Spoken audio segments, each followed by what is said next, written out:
नमस्कार साथीहरू, अहिले यो बिहानको 8 बज्दैछ। कुखुराहरू मेरो आज 11 दिनको भए। दाना पनि खासै खाएको छैन यसपालि कुखुराहरूले। त्यो अनुसार वेट पनि गेन भएको छैन। 11 दिनको चल्लाहरू हो यिनीहरू। अब 14 दिन पछाडि दाना चेन्ज गर्नुपर्ने, 1 नम्बर दाना चेन्ज गर्नुपर्ने। तर अब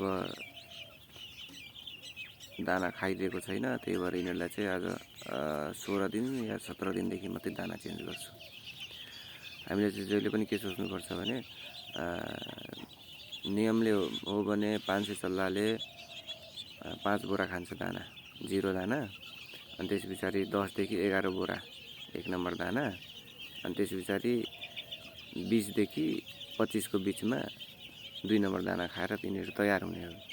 तर यदि दाना कम खाएर चाहिँ अलिक वेट बढेको छैन भने बरु 5 दिन बेसी राख्ने, तर दाना चाहिँ त्यति नै खुवाउनुपर्छ, अनि बल्ल वेट आउँछ राम्रो।